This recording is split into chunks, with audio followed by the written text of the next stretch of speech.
Welcome to the Peach Pod, Cheesemeisters.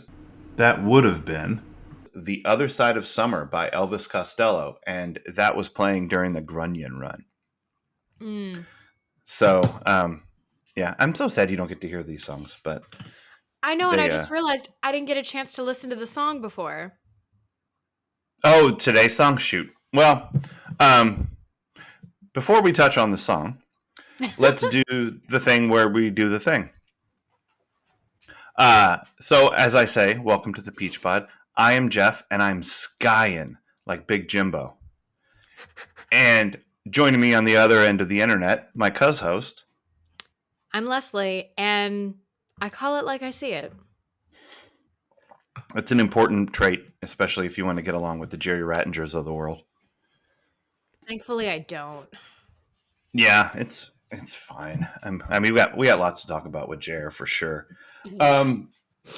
So real quick, I know you haven't had a chance to listen to it, and this is not a big time Elvis Costello jam for me. Okay. Like I probably have to like go listen to it. I don't, I barely remember it from the episode. But do you have impressions of Elvis Costello?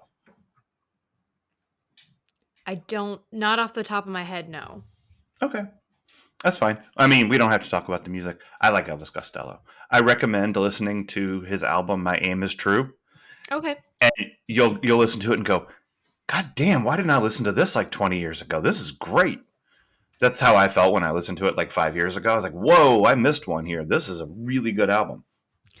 So I will look it up. I always love new music or a chance to revisit something that I've heard before. yeah. Interestingly enough, and this is not about Elvis Costello, but about music and 90210, Mm-hmm. I was recently listening to an episode of 60 Songs About the 90s. Shout out to the Sure. This is my new favorite podcast. Isn't it good? It's so good. Yeah, it's so so fun. good. We skip around Sure. because we're hitting up the songs that speak to us You more. like. Yeah, for sure. Exactly. So like we listened to the episode about Semi-Charmed Life yesterday, and it did not disappoint. The whole first 15 minutes is a flamethrower. It's so great. But I think they mentioned that Third Eye Blind is featured on 90210 at some point. Oh, maybe. Yeah, I don't remember specifically Third Eye Blind being on 90210, but it's certainly possible. As the music of the time gets more interwoven into the show, you'll find lots of 90s bands stopped in 90210 land. So I'm excited that's for really that. funny. Yeah, it is. It's pretty cool. I don't know if there's any. Oh no! Yes, season 2. There's a big one, and it's pretty great. Because it couldn't be more 1991 than it is. Like it's a very 90s thing. And it's put in an episode that has lots of stuff. So it's a really good one. It's a fun one. And we don't have to wait too terribly long. I think it's like a mid-season kind of deal. Okay. I think everyone listening, except for anyone who's not watched the show ever. Let's see if I can find it.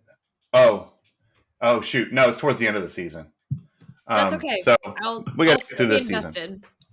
Yeah, it's pretty solid. So before we get to this week's episode, season 2, episode 2, The Party Fish, which aired July 18th, 1991. Is there anything that we missed from Beach Blanket Brandon? He says deliberately. I don't know if we missed it, and it ties in well with this episode, but something I'm noticing is they're making some different choices in how they frame people. Interesting. I did notice something in this episode too, but go ahead, tell me. Well, so the one that stuck out to me the most, I mean, it's peak 90s in 1991. I mean, this is definitely the look that people associate with the 90s, because I think either I mentioned it in text or on the episode, but the little picture that they use on Paramount Plus for it looks exactly like something out of a teen pregnancy pamphlet. Like, ooh, grade. Um, and then that there's a if it's not iconic, it should be, but the shot of them slowly zooming in on Brenda with Dylan blurry in the background, I was like, Oh. "Oh, Hmm. this this is interesting. This is Yeah, they're doing some things. melodramatic, but it's also very interesting." And so they did a similar thing this week where Sandy was in the shot Uh-huh. looking right up at Jerry, and Yeah. then Brandon is behind. I mean, there have just been some intense close-ups, and I'm like, I think Thomas Hooper Hopper, the destroyer of musical movies, um, I think he took a note out of or a leaf out of this 90210 shot list because Hmm. they're similar, but I think it's working better for 90210 than it did for Les Mis. Yeah. They did. The thing I noticed in this week's episode was that there was at least two shots where they used the mirror to put both people in frame facing the camera, Yeah. where Brenda was facing the mirror and Brandon was standing next to the mirror facing her, Uh-huh. so that when they shot into the mirror, you got her face and his looking at her. And they did that. Mm. They did it with Cindy too when she was putting on her beach outfit. We have an intruder, but Oh, yes. yes, we do. He's not as sneaky as all that. No, he's not. I mean, he did have a shaggy creep to him, like not shaggy like it wasn't me shaggy, but shaggy like Scooby and Shaggy. Now you're mad? He's been here. Little dog Emma. Your little dog, Ember. And of course, the Tossicians were reptilian. I want that outfit. I had fashion flashbacks in this episode because there are so many things worn in this episode that were my mom fashions from 1990s. I mean, that outfit Cindy was wearing, 1,000% was something my mom would own. My mom was famous for the matching tracksuit action like Jer had going. Mom too. My mom too. That was a big thing. So yeah, there was a lot of hey, there's my mom's outfit. Oh, hey, there's my mom's outfit. Yep. Oh gosh. Shout out to Yeah. tracksuits. Hell yeah, shout out to tracksuits. Oh, okay. No, let's not get into this yet because I think there's a way to work it in later. But so what was this episode about? What happened in this episode? How to summarize this episode?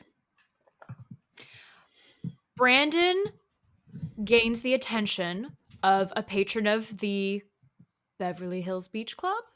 Mm-hmm. Okay, great. As well as an employee of the Beverly Hills Beach Club. Employee. He gains the attention of an employee and a patron who breaks one rule at the Beverly Hills Beach Club that he's not allowed to be seen having fun during new member events. We'll get to that. Oh God. But yeah, so again, I don't know how to summarize this. The guy tries to take Brandon under his wing and give him a car when Jim doesn't want to give him a car. I mean, again, it's all about cars and ladies. That's really... It's like a Beach Boys song. Yeah, and of course, Brandon once again yells. Yes. So I just realized how much this is like a Beach Boys song. It's about convertibles. It's about surfing. It's about the beach. It's about girls. So this was a Beach Boys episode. Yeah. Brandon makes new friends. He yells at them. Mm-hmm. And they leave. Yep. And then we get a delightfully cheesy teenage ending. Yes, with the grunions. Yes, with the grunions. And of course, the plot, Brenda is in acting class, and it upsets me. Yes, and it triggers Leslie horribly, and we're going to talk a lot about that. So, yeah, so this is the party fish where Brandon falls for an older woman who is in a relationship with an older man, and that guy's rich and wants to give Brandon like a no-show job, like he's with the mafia. And Jimbo doesn't want him to take it because reasons. Jim and Cindy almost join the beach club, but don't because of money. Brenda forgets that when she was that kid who was back on the escalator, that she was really having a good time and not just saying mommy over and over again. Yep.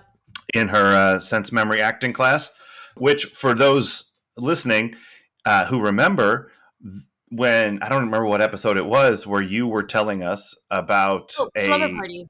Oh, the slumber party, a crisis game. Is that what it's called? Crisis Story, but yeah. Crisis Story, and how my reaction to it was strong and visceral in that it brought up memories of this episode. And you were like, yeah, mine was worse. So we definitely got stuff to talk about there. We'll get there. Yeah. So let's talk about the story part of it. This was a little bit of a return to season 1 form, where it's an entire story told in one episode with some people who come in and leave, and we'll never hear from them again, where Brandon confronts one of society's ills, yes. Adultery and money, 2 of society's ills, I guess, and solves the... Did Brandon cure adultery? He might have. No. We'll have to revisit. If anything, he made these 2 people's lives worse. Because she left... Granted, Sandy did not like the job, but right. She left it for something better. I have no idea, but clearly she's struggling for money. And listen, a lot of millennials now are pursuing relationships with sugar mamas and sugar daddies. Mm-hmm. I'm not going to knock it. Clearly this was an evidence that Gen X might have started this. And I don't think we should deny people that. Yeah, thank you. Yeah. Yeah. I mean, well, yeah, Brandon is real judgy. Again. He's gone. And yeah, I struggle with this because like, it's none of your business, Brandon. Right? Like, none of this stuff has anything to do with you. If you just would have kept your nose out of the pickleball game, which, by the way, shouts to 90210 for maybe inventing pickleball. I'm not sure. Because they called it paddleball, but that looked like pickleball to me. And I reached out to Brian, our show's resident pickleball expert. And he said, oh, I don't have Paramount Plus. I can't check. So... we didn't get an official ruling on whether this was pickleball or not, but I feel like it's at worst pickleball adjacent. So if Brandon would just keep his nose out of it, then the only person who would continue to be miserable, and maybe she's not even miserable, is Jer's drunk wife. Like, she seems resigned to it. She's like, whatever. Yeah. So Brandon finds out that Jerry, who has offered him a job and offered to give him a car to drive around for the summer, and works with Jim, knows his old man, and Jerry's giving Brandon all the life advice, right? Like you should have summer now while you can, and why bust your ass? Although Jerry made a lot of money somehow in sports management or something. So Jerry clearly, Jerry has a work ethic of some sort. Well, and also the advice Jerry was giving was just to convince Brandon to come work for him. Like, there's a moment when Jerry... I think so. I think it was manipulative advice because he said, hey, someday you have to, make a choice on if you're going to be your own man or, Right. Something like that. And it's like, you're only telling him this because you want him to go against his father's wishes and help you. Yeah. Also, though, it's not terrible advice. No. Like, there's a point where you do have to make that decision, and it should be your own, whatever that decision is, in whatever context it takes.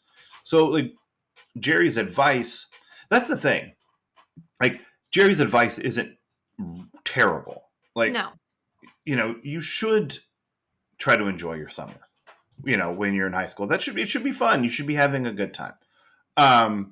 You shouldn't have to break your ass, and if there's an opportunity where you can double your salary and do half the work, I 100% suggest you take that opportunity, unless it's, I don't know, running a diamond mine or something.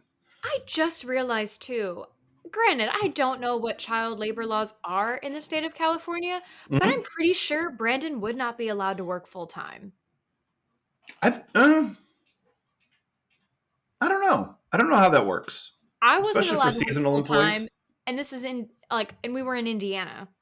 I worked full time when I was between junior and senior year of high school. I worked full time during the summer. I did a Hmm, 40-hour week for like 3 months or something. interesting. So maybe that's not an issue. I'm not sure, but I mean, certainly, like, he's definitely putting in the hours, and it sounds like he's working more than 40 hours. If he's first one there and last one to leave, which I don't know why they give this new summer guy that much power, Henry. I I don't either. Henry, by the way, looks like he's got the job of the cinch. Oh my I god. mean, he's walking around like dancing with himself and Yeah. like eating plates of cheese with toothpicks and shit. Like, I mean, I don't know. Henry's like, like part of his job is to go like write the winner on the pickleball board Yeah. and like, glad hand. And Henry seems like he's having a blast. Has his TV outside, which I'm like, how are you even seeing the picture clear? I know. And a VCR because he's recording it and watching it later. So, I mean, he's got this shit wired for sound. And I think that's the true aspiration that Brandon should have, is he Yes. shouldn't be looking to Jerry or to Jim for like his, this is what work-life balance could look like. He should be just looking at Henry and be like, Yeah. this guy's got it figured out. Like, I've never seen a happier person at work than Henry. Yeah. Even Nat, who loves running a diner and, interacting with his customers and whatever. Nat isn't this happy. Nope. No, he's not. So I follow Henry, Brandon. He's a better example than Jer. But yeah, I think it's interesting what Jerry's motives are, because we're not really sure what they are. And Jim is like, why would he do this? Why would he offer you good money to do nothing? And Brenda's Yeah. also like, yeah, that seems a little suspect. I'm sorry, that seems a little sus. Ooh, It's for yeah. the kids out there. It's so yeah, his motives aren't great, and everyone kind of knows it, but that doesn't mean his advice is terrible. That's true. I just could tell that his advice wasn't coming from an honest place. Yeah, And quite frankly, I kept thinking this was going down a darker path, because anyone who's just willing to take in a newbie under their wing that easily and give them all right. these gifts, I'm like, "Ooh, you're laundering or doing something illegal, and I Or want no part grooming. of it." Right. Mm, Yeah. grooming. No, there could have been that. The reason that there wasn't that is because it was two guys and it was 1991. Ah, Like that, there was no way they were trying to tell that story on a summer beach episode of 90210. They just, oh, unrelated except for the beach part of it. Do me a favor, because I'm sure you haven't been paying attention to this, but it's the shit that I focus on. Whenever they set up establishing shots of the beach club, uh-huh. they tend to reuse footage. Like, you'll find the same couple people putting lotion on themselves. You'll see the same two girls running around the volleyball court being chased by the one guy. Like it's a they took just a handful of shots to set up the beach club, and they use them over and over again, and I like it. They gave us like 5 full minutes of beach patron montage, and I was just like, "Well, I'm glad I'm getting to see 90s bikinis and remember why I do not want that high cut back in style." I'm telling you, that was the appeal. I I mean, put I this get show in it. the summer, and you commented you were not angry that Dylan was walking around without a shirt on for most of the episode. I was not. Oh man. Yeah. One, I don't know. And considering they went from season 1 straight into season 2, those muscles were probably already existent. But the Hmm. fact that we're seeing them, I was like, "Whew, he already got that gym membership money." Yeah, he did. Yeah, he Um, did. was not. I'm putting chapstick on right now. I was not mad about it. Vodio do. I'm ready. No, it cut both ways. They knew what they were doing, and it worked.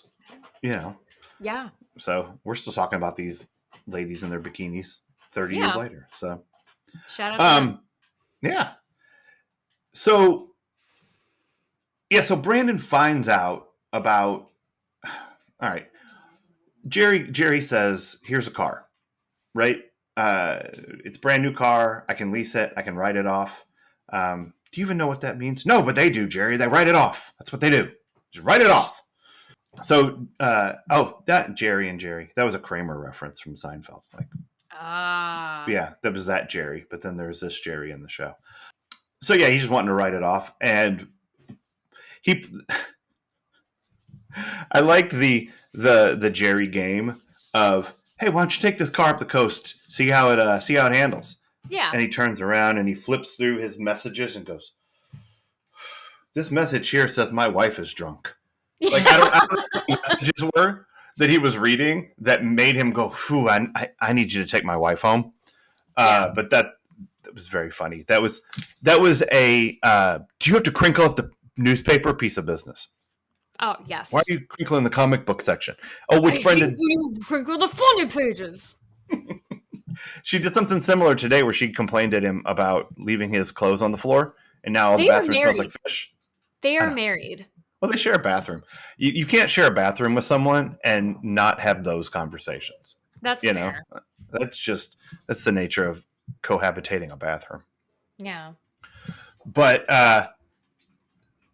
so presumably, right, the job for the summer is basically this: take my drunk wife home so I can bone Sandy. Like, that Yep. seems to be the main job requirement. I don't know what other errands he needs Brandon to run. He's lucky that it's that and not Johnny from Dirty Dancing, where it's like, hey, teach my wife dancing lessons, but also romance her on the side, so I don't have to. Yeah, that's weird and creepy. That movie, I don't know about that movie. But he gives Brandon the primary job to do right out the gate. And immediately it backfires. Yep. He puts Brandon in a car with his drunk wife, who knows all the stuff that's going on, and she immediately tells Brandon what's going on. What did Jerry think was going to happen? She's drunk. He won't listen. But especially because, according to Mrs. Jerry, Brandon's not the first cute boy that Jerry's had drive her home so he could be with his chippy. Yep. So I'm assuming that every time Jerry did this, his wife said, he's just boning that girl back at the beach club.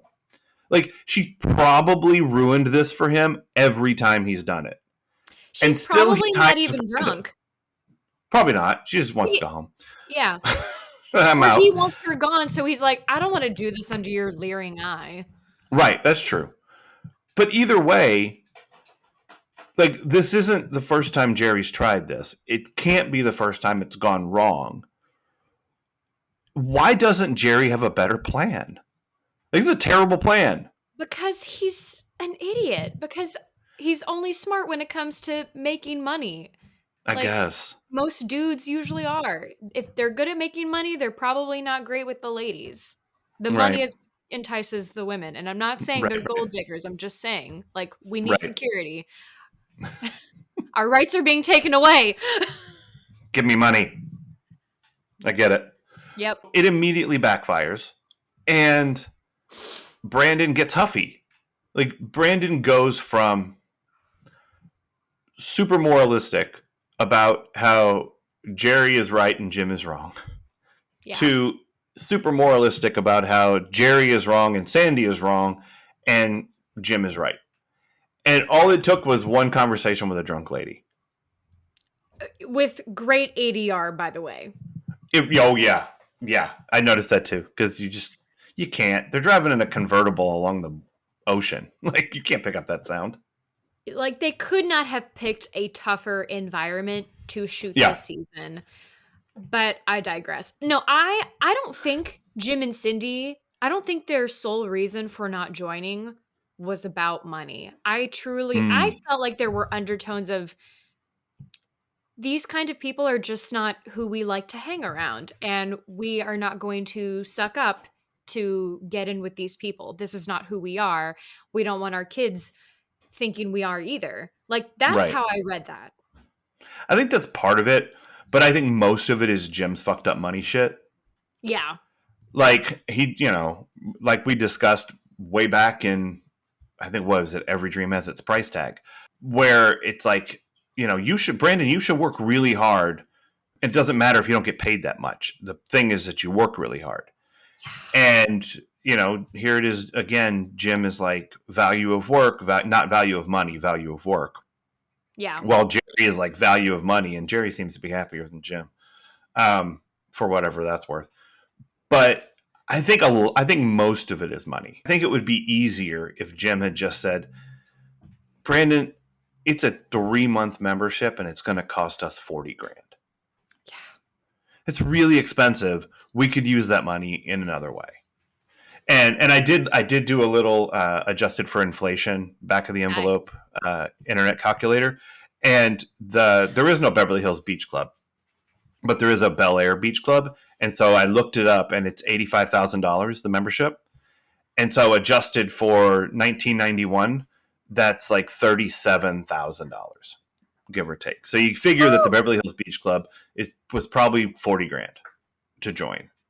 And you get how many months? I mean, I guess you could be there year round, so Yeah. that's a little better. But still, it's $8 grand a month ain't nothing. That's And Cindy's like, cool. we could put it towards your college, and that would be really helpful. If they did that, I don't know if they did, but yeah. So I don't know. So Brandon takes a wild swing, Yeah.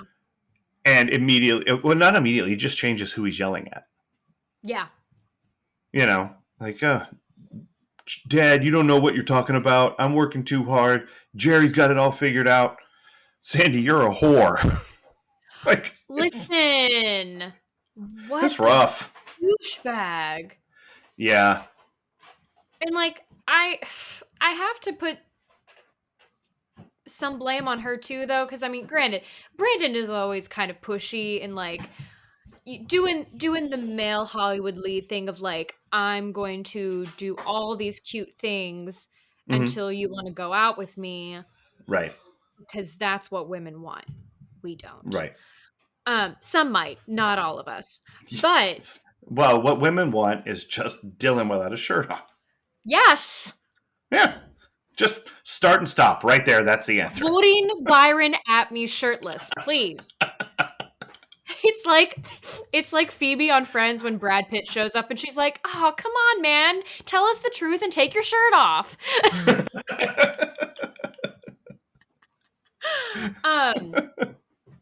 But I didn't feel great also with her kissing him, because she was like, "How old are you?" and then kissing him, and I'm like, "Honey, he's not legal." Right. Yeah. I mean, he Again, might have been, no, because well, he's definitely 17. but character But wise, no, no, no, character, no. Brandon is 17. you have to And so, be. I don't know what the age of consent is in California, but I I just feel like assume since we all say 18 is legal, right. and I'm pretty sure 18 is the statutory Let's look limit. it up. Yeah. These are the things I have to know, people. I have to know where to place my anger. All right. Let's see.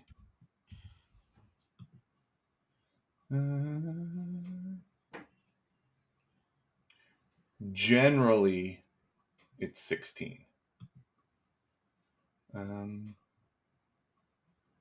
Let's see.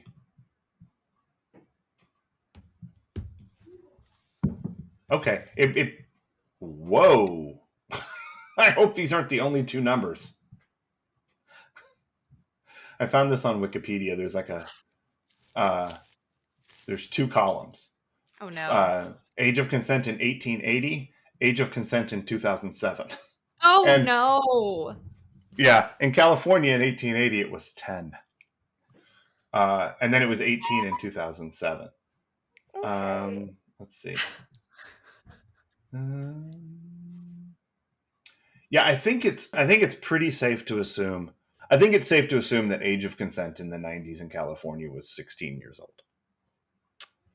Okay. Well then, good for Sandy.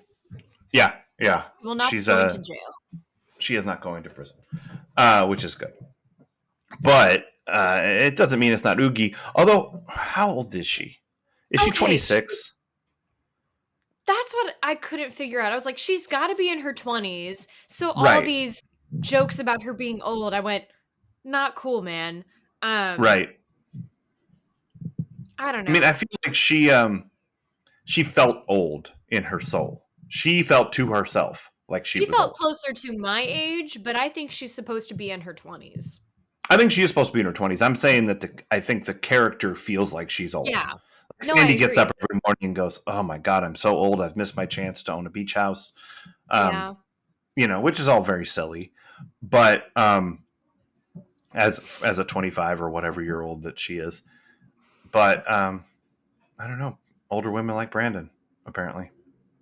Ugh, I guess. Yeah. So okay, that was what the episode was about. That's what happened in the episode. Do you have thoughts about what this episode is really about? Absolutely, I do. I think this episode is about figuring out what choices we are willing to make in order to get ahead professionally and or morally. Okay. Mostly professionally. Like, what are we willing to do to get ahead professionally? Yeah. Like, are you? I don't know. Like Brandon, it seems to be being asked to do very little. You know what I mean? Well, when you think about it, he's also being asked to turn a blind eye to other Oh, for things. sure. Yeah, yeah. So No, he's I think that's the big challenge for him is, you right. know, Is this worth it? Yeah. yeah. Yeah. I mean, I definitely think that those are the intended overtones. Like what are you willing, like at what cost money? Like what does it gain a Brandon to gain the world but lose his soul? Um, and that's sort of where he finds himself in this. It usually when they go thematic, they do an A and B. Like Brandon and Brenda are roughly handling the same issue in some way, processing it, and But I don't see Brenda that that read for sure is about Brandon, but it doesn't hit Brenda. So I'm No, wondering like what her deal is. Um, you could argue then what are you willing to do? What are you willing for to your do to art, get ahead as an actor for your art? Like, are you willing right? to suffer through memories? Yeah, yeah. What are you willing to sacrifice? Yeah, I mean that's Yeah, listen, we'll get yeah. to Okay. the trauma What bonding part of of it all. yourself are you willing to sacrifice to The get what oppression you want? Olympics, you know. Yeah. So maybe that's part of what it's about. Is like, what is it about? What are you willing to give of yourself in order to get what you want? Yes. Are you willing to set aside your newly found moral code about adultery, or your view of yourself as a scared child? Yeah. What pieces are you willing to sacrifice to get what you want? And I think Brenda found out that she is definitely willing to make that sacrifice. She wants to sacrifice the old views of herself in order to find peace in her present circumstances. And Brandon finds that he's not willing to do that. This Yeah. is a bridge too far for him. Um, and maybe if Brandon accepts this job and turns a blind eye, he loses what matters to him most, which is the ability to yell at people for not behaving the way he thinks they should. Mm-hmm. That maybe if you slip off that high moral ground, you're not allowed to continue berating strangers. And Brandon loves that shit. You certainly can't kill Darth Vader without the moral high ground. Or just physical high ground. I mean that dude has the force, but he can't jump. Nope. So that's rough. Not when your feet Um, are burning. well, that's true. I'd want to jump higher. Jump higher, run faster. That's right. Get your feet out of the lava on the lava planet. So I think one of the things this episode might be about is that this is a story of daytime California sun vampires. Because we just have people out there trying to feed off of the energy of youth to sustain themselves. That's Right? California, Like, maybe. well, yeah, and it's certainly the Beverly Hills Beach Club because Jerry is not only is he trying to suck off of Sandy's essence and has Mm-hmm. been for 2 years.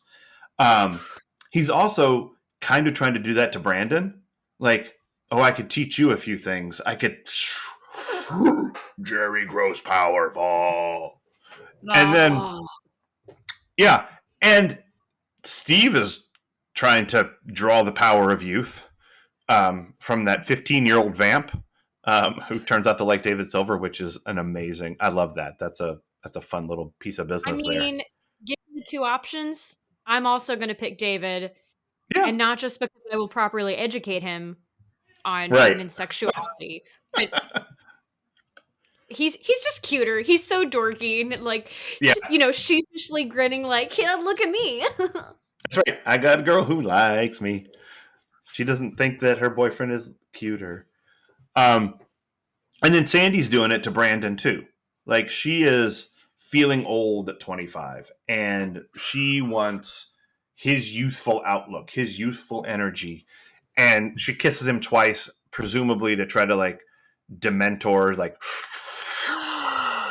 just Like suck the it right out of him. Sanderson sisters.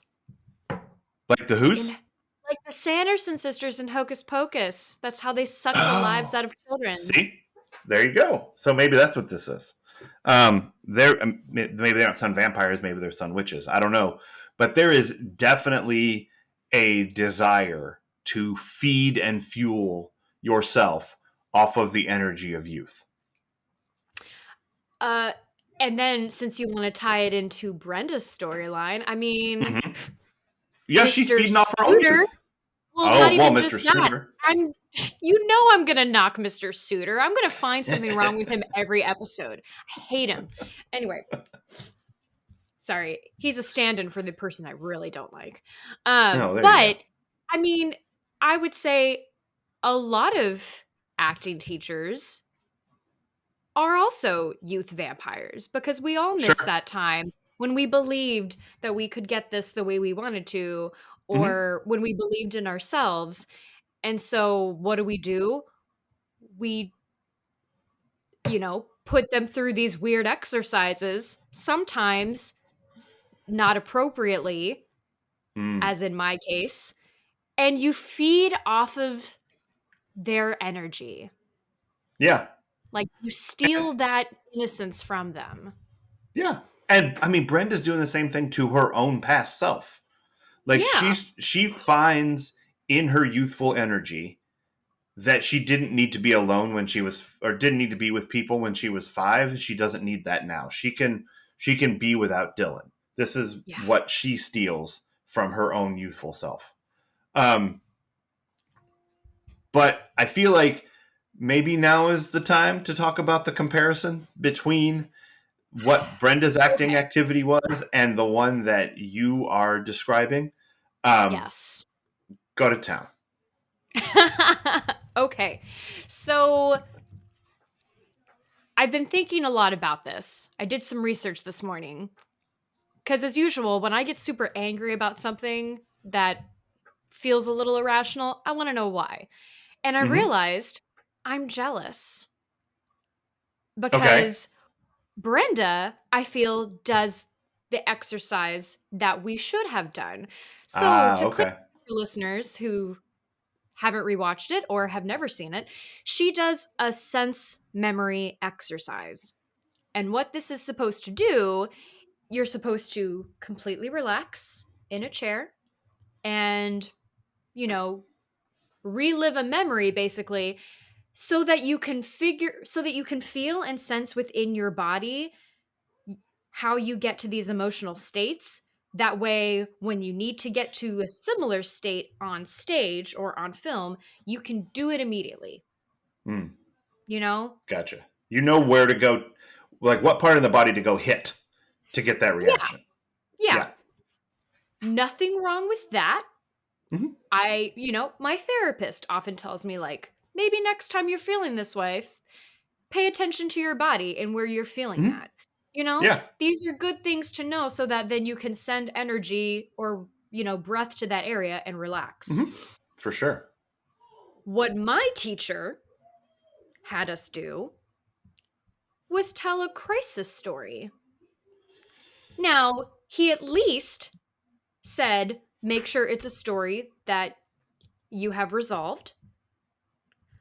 How old were you when you were doing this? I was 20. Okay.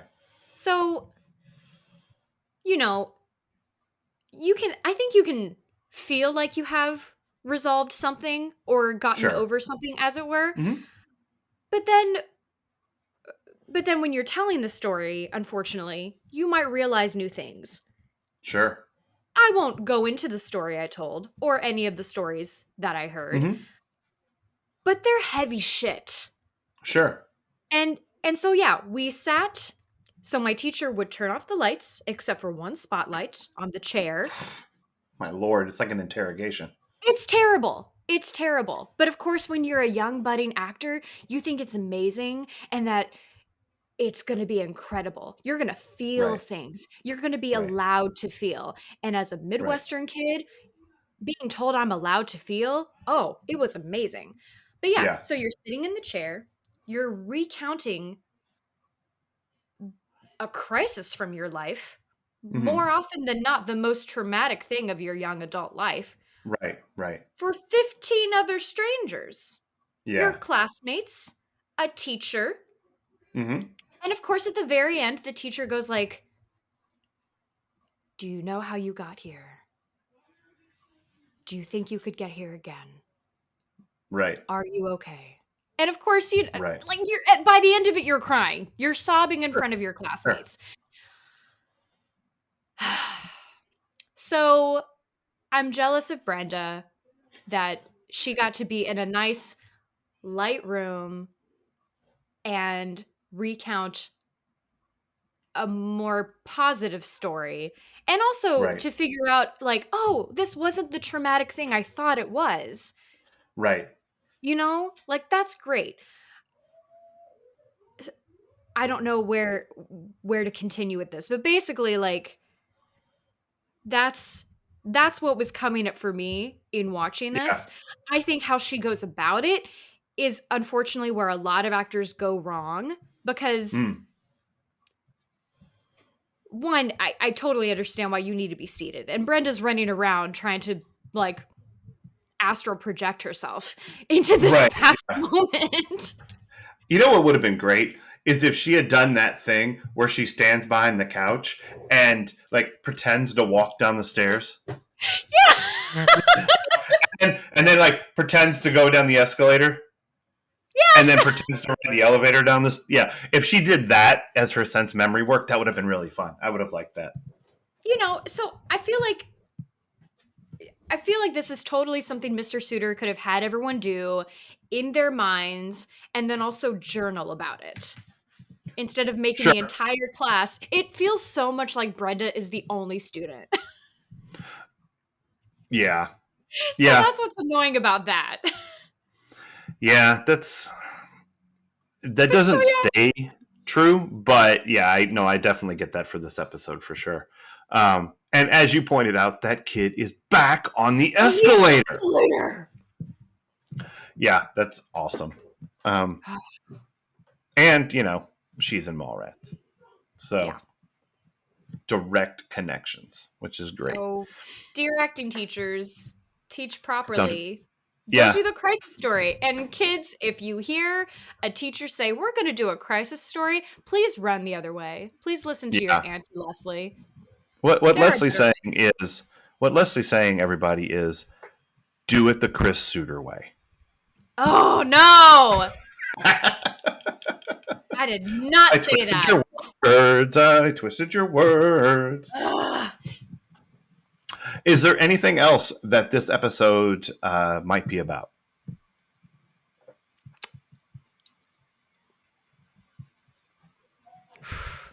Very much how the older you get, the more you. Re- I mean, it goes with the vampire thing. The older you get, the more you envy youth. Yeah, The older you yeah, get, the more you question your choices, even though it's like even though really you should be accepting your choices and moving forward. Like to right, this idea that we feel that we can't change things at a certain point is baffling and right. hindering. Yeah, of course it is. What do you think about Sandy's stated premise that the rich, they're different from me and you? Like, do you think that, because it feels like they were kind of putting their toe in the water of that story that they wanted to tell a little bit? Like, are the rich different? Jim and Cindy kind of seem to think that there's a divide there that they, maybe don't want to cross moralistically to hobnob. Um, and Dylan, like, here's how the rich may be different. Dylan isn't even a member anymore, and he just gets No, to spend all day there because they were rich. it feels Probably very still are. Gilded Age to me. Mm, New money versus old money. sure. Yeah. I mean, it's like Jerry is definitely behaving in ways that Jim is not. Yeah. Like, one, he's spending like all of his time at the beach club. I mean, I guess that's where he does most of his work, but he's spending a lot of time there while Jim's on trains to other cities. That kind of brings up an interesting change of heart because, on the Gilded Age, the old money is all about keeping up the old traditions, old Mm-hmm. morals. New money is about partaking in those as well, but adjusting them a little because, again, the Mm-hmm. old money isn't accepting of them. So new money has to create their own world while still partaking in some of the old world traditions. In the 90s, old money feels like I can do whatever the fuck I want. Whereas new Mm-hmm. money suddenly has the moral high ground of like, we're going to be better than you are because we know how to manage. We're not going to become greedy assholes like you. Right. Right. Yeah, that's interesting. I, f- I feel like that is a story that uh, billionaires tell themselves. You Yes. know what I mean? Like new money billionaires tell themselves, and we believe it, that they are wonderkins and that they hold the key to solving all of our problems um, until they buy a social media platform and turn it into a white supremacy message board. Um, Mm, for example, randomly just off pulled the out of top of the your air. head. Yeah, Yeah. not based on anything real. Um, but yeah, I think Jerry is very much old money in that regard. Like he wants to be that guy from Wall Street in the 80s. He's using his money to live the life he wants to live and to hell with everybody else. As he said, when it comes to Sandy, his conscience is crystal clear. Ugh. Henry VIII is probably his hero. Yeah, yeah. It's his animagus, or not his Patronus. Oh, gross. Wouldn't that be weird if your Patronus was Henry VIII, just this fat king with a big old You're not turkey surviving leg, shit. Yeah. just walking around chomping on a turkey leg, solving all your Dementor problems? I'd like that. They should have done that. That would have been Oh great. well, I want it Amelia would have been. Earhart to be mine. because she got lost, or No, because she can fly and she's cool. And don't ruin this for uh, me. I'm just saying. Famously doesn't end well for old Amelia Earhart. Is all I'm Queer saying. icon. Okay, I feel like that's like third on the list of things she's famous for. Like like Oh, big definitely, time, definitely. first female pilot to whatever she did, cross whatever she crossed. Two, disappeared. Three, queer icon. Like I definitely third on the list. I mean, I don't know if you get the third one without the other two. You know what I mean? Because otherwise she's just some lady, right? She's just some lady who died a long time ago that everybody's like, yeah, go her. But she's So I don't know. awesome. She was, listen, to Sure. quote Bert Cooper, she was an astronaut. Well, there you go. Um, yeah, I was going to quote Dr. Dre, but I'm not gonna. So, Stumped um, ya. no, I was what I was gonna say was I get so much ass, call me an astronaut, which is Oh what. my god. Yeah, so Damn. that's I know, and it's Dre Day. What are you gonna do? Um, so I is there anything else that this episode might have been about?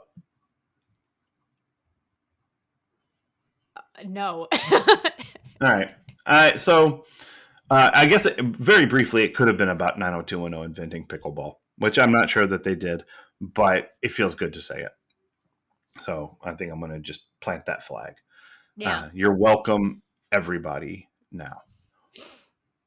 So I think it's time for Nostalgia Corner. What did the party fish make you nostalgic for?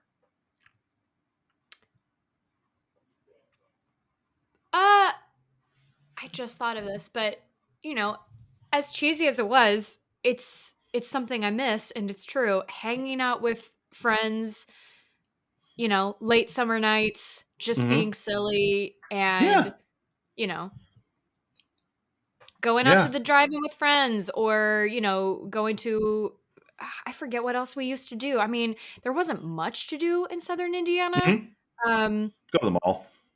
go to the mall, go walk around. The most exciting thing was, skinny dipping in my friend's backyard pond. Um, There you go. but just Mm-hmm. doing silly summer shit with friends. Yeah, that is really nice. Yeah. I touched on it earlier, I think. My nostalgia corner is my mom's wardrobe 1991. And it's Nice. just getting to relive that moment. So Um, colorful, it's very bright. Yeah. noisy. There's a swishing sound when I was going to movement say, happens. mothers couldn't sneak around anywhere because you would hear the. Yeah, no, 100%.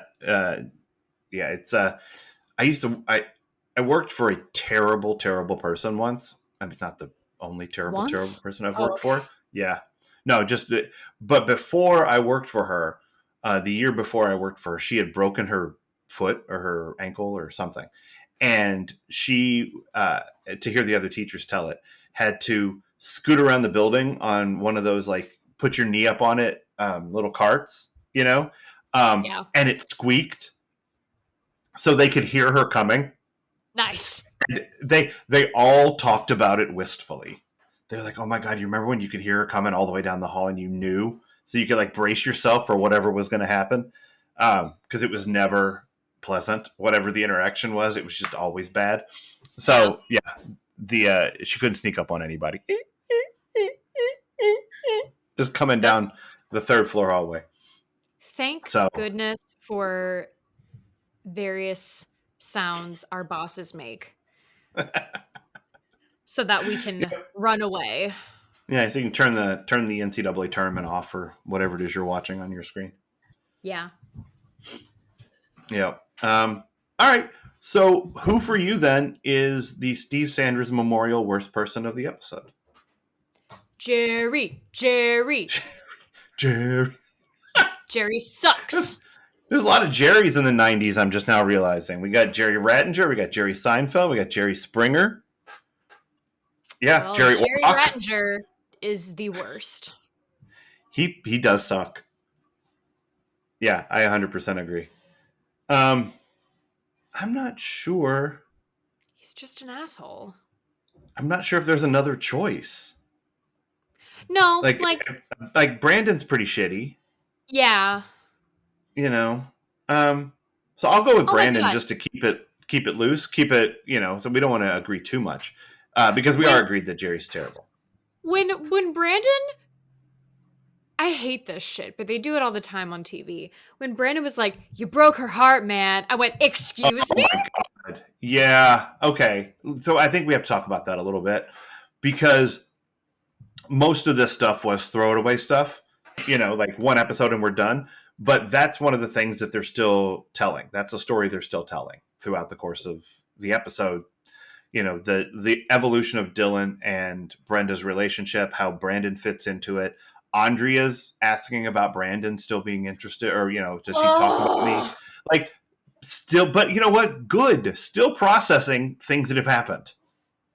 I mean, yes, God, I yell at my TV with this show because, Yeah. Well, good. like, You should. she It's ridiculous. okay, she she said that I went, "You friend zoned him last week." Yeah. I Yeah. said, She's "You still took the processing offer it. of sex off the table. He's not going to Hmm. talk about you anymore, honey. I'm Yeah. Remember sorry." that girl who isn't going to have sex with me anymore? Remember her? And then, yeah, Let's talk about her. Brandon, they did the same shit on Dawson's Creek. They tried to retcon and make it look like Joey broke Pacey's heart. And I thought, no, no, no, no, no, no, no. That was the worst breakup I've ever seen. Like, Yeah. no, we're not we're not doing this again. So Yeah. yeah, fuck you, Brandon. Dylan got his heart broken. Yeah. Yeah. I mean, Brandon, I guess he should, take his sister's side, and he sees her being sad and all of that, but he's factually incorrect about the things Also, that happened here. it's not something the breakup didn't happen over something concrete. So, yes, you can say your heart is broken, but to say it's Hmm. broken by someone else, I Right. don't think is fair because she It's was not. setting a boundary. She was taking care of herself. Hmm. Probably taking care of you too when you think about like how much worse it could have gotten if she hadn't done that. Right. Yeah. And, by the end, they're like, maybe we can be friends, you know? It was adorable how snuggly they were. Yeah. Yeah. They're Yeah, very cute as friends like that, I but loved it. you also still see that it's like probably not just that, Oh yeah. in the way that they're close to each other and feeling very comfortable with one another and all of that. Um, oh, no, not important, but I just want you to see it. In the opening credits, when Steve is playing volleyball and he jumps up to block the shot, um, the other guy wins. Like, Steve does not win that interaction. He misses, like, he's either trying to, I don't remember if he's trying to block or get it over, but either way the ball comes right back at him, and I love it. Okay. Apropos of nothing. So, all right, I think we might have done it. What do you think? Yeah, I think we did too. All righty. So join us next week, Cheesemeisters, when we will be discussing season 2, episode 3, Summer Storm. And yeah, did you read the what's I coming up? did.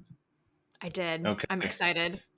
Yeah, there is. There's always a summer storm. Whew, there's a lot in next week's episode. I just like there are like at least 3 plots, and like each one of them is something to behold in one way or another. My God, I can't wait. Yeah, so it's a good one. All right, so until then, Cheesemeisters. Bye. Bye.